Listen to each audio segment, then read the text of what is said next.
Hello, everybody who's watching this. This is my presentation on the history of the American Revolution.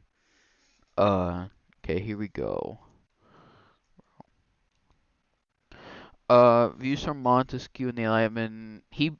Pretty much believed that, he was the guy who started all the, like, democracy kind of, like, government. He was just, like, basically the start of everything that about, like, a democracy government. And he was thinking that why should all the rulers be hereditary rather than the citizens vote? But other enlightenment thinkers thought it was a good idea, but then they were also like scared what would happen when a but large group of uneducated people voted for a leader. Uh, Acts through Britain made the colonies through the they did this stuff for like 7 years. It was like come on, but they had like there was like the Writs of Assistance, Proclamation of 1763, Sugar Act, Stamp Act, Quartering Act, and then Townshend Acts. They just like basically were like, I want money. Here you go. It's not my problem anymore.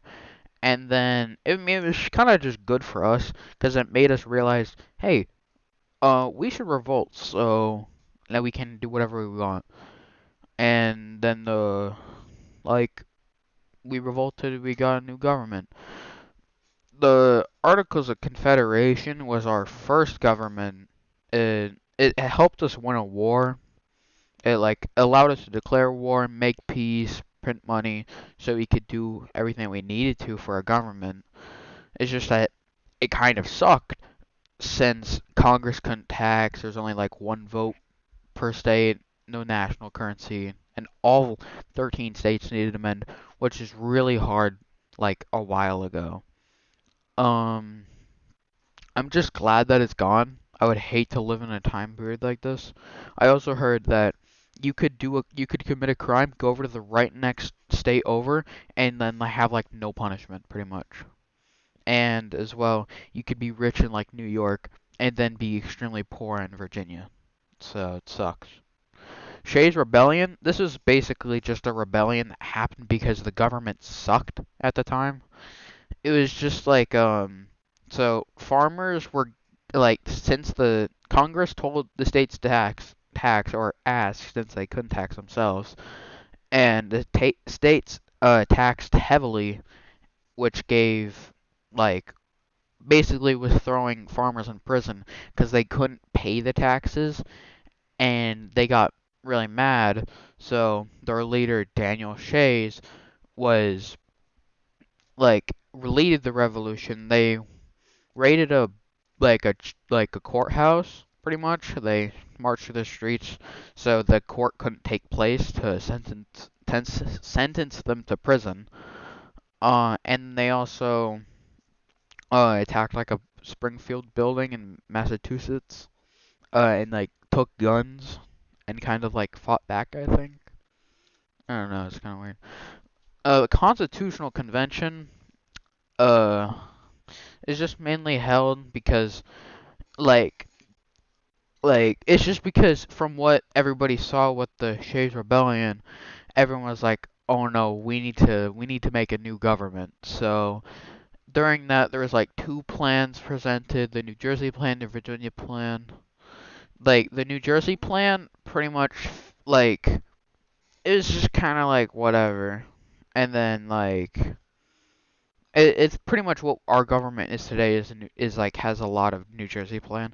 Virginia plan though, just like it was just like they wanted more population, whatever. Um, bunch of states protested that there needed to be a Bill of Rights, and then nothing in the House could be printed or communicated in case of it got into like the wrong hands or something.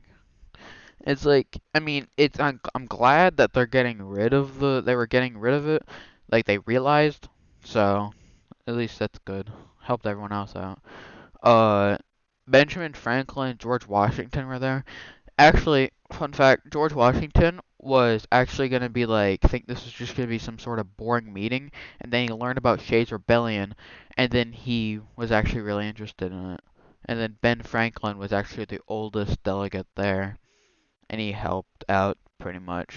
He helped pretty, like, I think calm everybody down. But yeah, ratifying the new Constitution was pretty hard.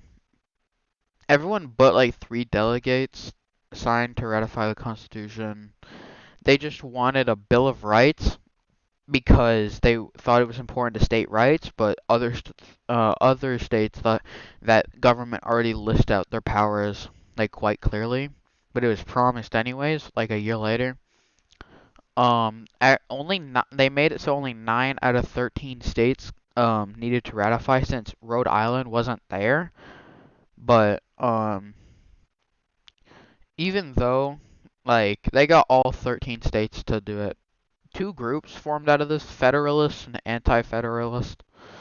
Federalists hoped that the Constitution would pretty much create a federal government, but Anti-Federalists favored local governments, and then took them like 2 years to ratify, 2 or 3 years to ratify the new Constitution, which is kind of weird. Like, come on. Like, did it really take you 3 years after sending it out? Oh. Well, thanks for watching. It's my presentation. Yeah. Thank you.